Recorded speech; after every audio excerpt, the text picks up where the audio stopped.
반도체가 시장의 중심에 있다고는 하지만 올해 들어 재평가되면서 유독 시장의 주인공 역할을 해주는 쪽이 있습니다. 바로 화장품인데요. 두 번째 빅사이클을 즐길 구간인가.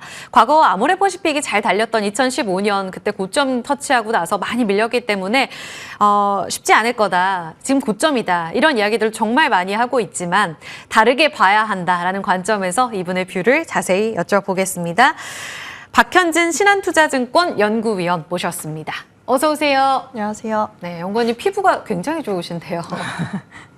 버거빌즈를 통해 많이 발라보시기도 하고 하나요?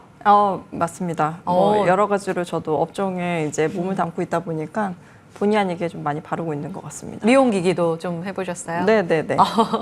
꿀팁도 좀 기대가 되는데 일단 화장품주 하면은 고공행진하면서 지금 최근에 달라지고 있는 이 표정을 좀 분석을 해봐야 될 것 같아요. 5월 말에 이제 화장품 제2의 빅사이클 리포트를 주셨고요. 6월 다시 한번 추가적으로 비중 확대, 그러니까 올 리레이팅 기회다. 다 달라지고 있다라는 이야기까지 나오고 있습니다. 갈 만큼 간 게 아니라 더 간다. 빅사이클의 지금은 어느 구간쯤 왔다고 보세요? 우선은 이 성장의 추세가 실적에 기반해서 가는 추세이기도 하고요. 그리고 최근의 성장은 사실 양적으로도 굉장히 양호하지만 질적인 성장이 상당히 가세하고 있다라고 보여집니다.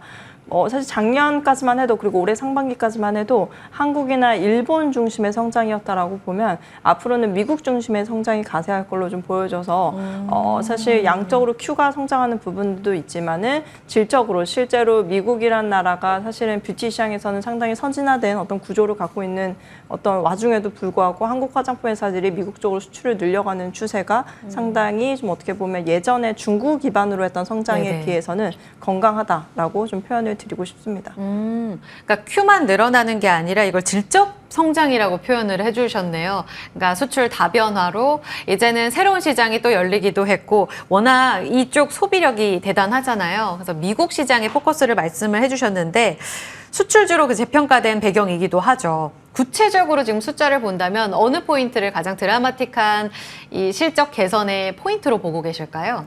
우선은 2분기 수출도 전체적으로 기초와 색조가 대부분 15% 이상 최소한 성장을 할 거라고 보고 있고 네. QOQ로 그러니까 이전 분기 대비해서도 좀 성장이 2자리 이상 나오고 있는 상황입니다.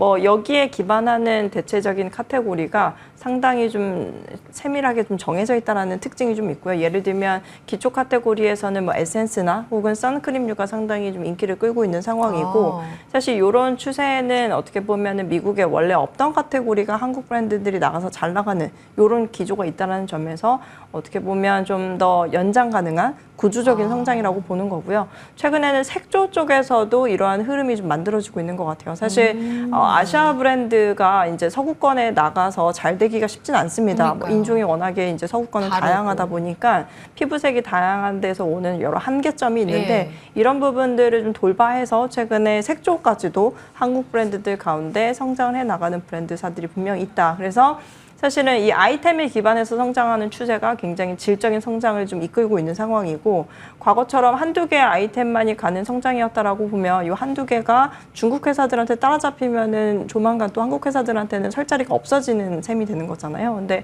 지금 그런 상황은 아니다. 그래서 상당히 어떻게 보면 구조적이고 저는 길게 보면 내년까지도 같이 이어서 볼 수 있는 하나의 사이클이라고 보고 있습니다. 말씀해 주신 대로 그러니까 기초랑 색조가 다 잘 되고 있다라는 이야기를 하셨는데 옛날에는 중국 키워드 하면 설화수 이렇게 떠올리고 럭셔리 브랜드 많이 이야기를 했잖아요. 근데 이 품목이 굉장히 다변화되어 있다고 합니다. 근데 미국의 화장품 수입액이 한국 비중 프랑스랑 유사하다? 이거는 굉장히 좀 유의미한 숫자 아닌가요? 네. 프랑스는 거의 명품 브랜드 많잖아요. 맞습니다. 미국 전체 화장품 수입액 안에서 한국 화장품 비중이 한 17%, 18% 정도 되고요. 프랑스와 거의 유사한 수준까지 올라왔습니다. 사실 프랑스는 어떤 여러 가지 측면에서 트렌드를 이끄는 나라이기도 하죠. 근데 화장품이 상당히 강세를 보이는 국가이기도 한데 이 부분들을 한국 화장품 회사들이 넘어섰다라는 부분들 말씀을 드리고 있고요. 그 밖에도 일본 쪽으로도 한국 화장품 수입 상당히 많이 늘고 있는 상황인데 일본 전체 화장품 수입액 안에서 한국 화장품 비중이 35% 이상. 그래서 이미 사실 일본 안에서는 프랑스를 넘어섰어요. 전반적으로 한국 화장품들이 수출 효자 품목으로서 이 성장의 추세는 굉장히 질적인 혹은 구조적인 성장의 흐름과 면을 같이 한다라고 보실 수 있으실 것 같습니다. 지금 인디 뷰티 브랜드들이 거의 선전하고 있는 분위기잖아요. 대형 쪽으로는 분위기 어떤지, 특히 미국 시장 안에서 잠재력이 있는 대형주들도 있다고 보세요? 대형사를 말씀하신다면 아마 아모레퍼시픽 언급하실 것 같아요. 아모레퍼시픽은 작년에 코스알엑스라고 하는 기업을 인수를 했습니다. 그래서 코스알엑스라는 기업이 올해 이제 2분기부터 실적이 연결되게 되고요. 사실 코스알엑스의 전체 매출의 한 70%, 영업이익 기준으로는 거의 대부분이 미국 쪽이라고 보시면 될 것 같아요. 그래서 아모레퍼시픽에 연결이 되게 되면은 아마도 아모레퍼시픽 전체 이익의 50% 이상은 미국향 매출로 바뀌게 됩니다. 미국향 기여로 바뀌게 됩니다. 그래서 사실은 대형사 중에서는 가장 도드라지게 아모레퍼시픽이 미국의 인프라를 크게 깔고 가는 기업이라 볼 수 있겠고, 아모레퍼시픽은 그 밖에도 라네즈라고 하는 브랜드가 최근에 리뉴얼에 성공을 해서 미국 쪽에서의 성장세가 도드라지는 상황입니다. 그래서 대형사들 가운데서는 유일하게 어떻게 보면 아모레퍼시픽이 혹은 아모레그룹이 전체적으로 미국 쪽에서의 어떤 속도감 있는 성장은 지금도 이미 하고 있다라고 말씀을 드릴 수 있겠고요. LG사야건강은 사실 그에 비하면 미국의 인프라가 좀 좋지는 않은 편이라고 좀 생각이 듭니다. 사실 더 페이스숍이라고 하는 예전에 그 저가 브랜드들이 최근에 이제 미국에서 성장을 하고 있기는 하지만 전체 매출에서 차지하는 이 더 페이스숍의 매출 비중이 상당히 낮습니다. 그래서 사실 전체 실적의 얘기를 하기에는 아직은 좀 굉장히 미미하다라고 볼 수 있겠고, 그러다 보니까 대형사들 가운데서는 사실은 아모레퍼시픽이 유일하다라고 볼 수 있겠죠. 결국은 그러니까 아모레퍼시픽이랑 인디 브랜드랑 또 비교했을 때는 또 인디 브랜드 쪽으로 손을 들어주시는 거고요. 미국 키워드에서도. 네네. 알겠습니다. 그 10년 전에 한국 화장품을 쓰던 중국 같은 경우에 아직 글로벌 진출 판로가 확대되고 있는 분위기는 아니잖아요. 그런데 중국이 진출하게 되면 우리에게 위협 요인일 것 같거든요. 그런데 오히려 기회 요인이다, 이런 시각을 주신다고요. 사실 전체적으로는 위험 요인이 맞습니다. 사실 브랜드사들은 중국 회사들과 경쟁을 해야 되는 이 상황이 좀 불편하게 느껴지는 건 당연하리라 생각이 들고요. 과거에 중국 시장에서 한국 화장품 기업들이 경쟁력이 떨어지게 된 계기도 어떻게 보면 중국 로컬 회사들이 굉장히 많아졌기 때문이라고 볼 수 있을 것 같습니다. 실제로 최근에 그 한국의 색조 수출, 일본 쪽으로 가는 색조 수출 성장률이 좀 둔화되고 있는 기조가 좀 있고요. 오히려 반면에 또 중국 로컬 화장품 회사들이 일본 유통 채널 안에서 순위를 높이고 있는 상황들이 좀 보입니다. 물론 기초보다는 색조 쪽에 많이 치우쳐 있다라는 점에서 관련된 기업들은 아무래도 경쟁 강도가 더 강화될 것이다라는 단점은 있을 거고요.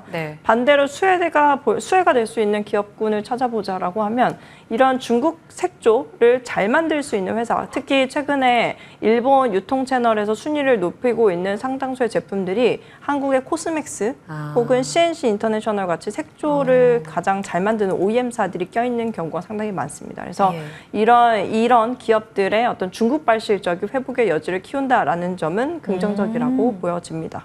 무조건적인 위협은 아니네요. 그 안에서도 연결고리가 있는 ODM사, 코스맥스, CNC 인터내셔널의 지금 신고가 배경까지도 같이 이해해 볼 수 있었습니다. 근데 지금 고점에서 살짝 꺾이면서 조정을 받는 기업들도 꽤 있어요. 인그루드랩이라든지 VT도 고공행진하다가 살짝 쉬어가고 있고, 섹터 안에서 옥석 가리기 하신다면 핵심 포인트는 뭐라고 보세요? 사실 이 화장품 기업들의 주가 상승이 비단 최근에 일어난 일은 아니고 작년부터 계속 이어져 왔던 거기 때문에 사실 이 주가 상승에 대한 피로도가 상당히 또 높습니다. 그래서 차익 실현에 대한 니즈도 상당히 높아지는 구간일 거라고 좀 보고 있고요. 결국은 이제부터가 이제 더 실적에 대한 기대치를 높여갈 수 있는 회사 정도를 꼽아보는 상황이 더 필요할 거라고 생각이 드는데요. 결국은 3분기, 4분기 컨센서스를 높여갈 수 있는 경우는 미국에서 성과를 내는 경우라고 이어서 볼 수 있을 것 같아요. 여태까지는 한국과 일본 중심의 성장에서 잘하는 기업들 위주로 주가가 더 세게 갔지만 앞으로는 미국에서 뭔가 인프라를 갖고 거기서 아웃풋을 낼 수 있는 기업들 위주로 주가는 좀 더 도드라지게 안정적으로 흘러갈 거고, 그런 기업들이 아까 말씀드렸던 아모레퍼시픽도 포함이 되겠지만은 대다수 있습니다. 미국의 유통사 실리콘투 사실 주가 많이 올랐죠. 주가 많이 올랐는데 3분기, 4분기 실적에 대한 기대치를 높여갈 수 있을 만한 기업이다라는 점에서는 여전히 관심 종목으로 볼 여유가 있다라고 보고 있고요. 그 밖에도 뭐 아이패밀리 SC라는 기업 혹은 VT도 사실 최근에 주가가 좀 조정을 받긴 하지만 네. 전체적으로 3분기, 4분기가 이제 막 미국향 성과가 나올 수 있는 구간이기 때문에 오히려 지금의 조정이 좀 기회일 수도 있지 않겠는가라고 생각을 해보실 수 있으실 것 같아요. 네, 기민하게 계속 업데이트 리포트를 봐야겠지만 3분기, 4분기 EPS 추정치 미국에서 성과 내는 쪽으로 포커스 맞추면 옥석 가리기 하시는 데 도움이 될 것 같아요. 마지막으로요, 저희 뷰티 섹터 다 커버를 해주고 계시는데 어제 하이로닉이 급등을 했습니다. 두 자릿수의 상승을 보이면서 하이프 기기에 대한 관심이 커졌고 APR 같은 경우에는 최근 분위기가 달라지고 있어요. 목표가 50만 원까지 보시던데 의료기기 안의 탑픽은 어느 쪽인지 포인트는요?